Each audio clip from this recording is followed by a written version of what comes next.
مرة جات لي عيانة عندها أنيميا، ايرون ديفيشنسي أنيميا بسبب نقص الحديد.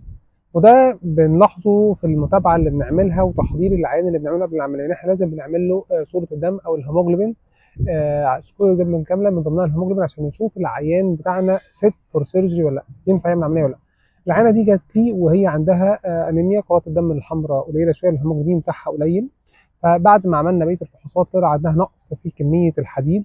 طبعا بدانا نحضر رعايه كويس عشان لازم تخش العمليات والهيموجلوبين بتاعها اباف 10 فوق ال 10 عشان ده بيحسن الهيلينج والتئام الجروح بعد العمليه. طبعا ادينا لها حديد وتابعنا وعملنا فولو اب ودخلنا العمليات الحمد لله، والهيموجلوبين بتاعنا كان كويس جدا.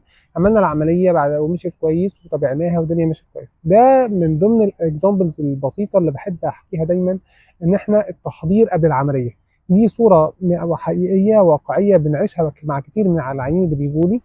وانت بتعمل التشيك اب للعيان، تشيك اب كامل فيه صوره دم كامله، فيه وظائف كبد، وظائف كلى، وظائف الغده، سكر تراكمي. بتبص على العيان بتاعك من جميع النواحي، تعمل له رسم قلب، تعمل له صوره على البطن والحوض.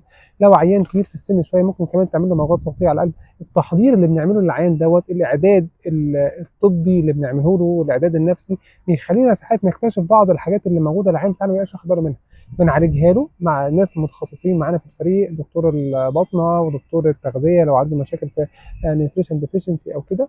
بنظبط القصه دي كلها وبندخل العيان العمليات في احسن او في الاوبتيمم كونديشن، في احسن وضع ممكن.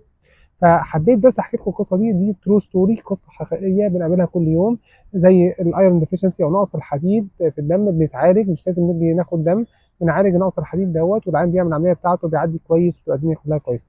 ما تخافوش من العمليات، التحضير الكويس والمتابعه ان الواحد يبقى مدقق في اصغر التفاصيل، ده بيخلينا وبيساعدنا طبعا بفضل الله عز وجل ان احنا نعدي بالعيان بتاعنا لبر الامان، ويقدر ياخد الماكسيمم بنفيت من العمليه من غير اي حدوث اي مضاعفات ان شاء الله.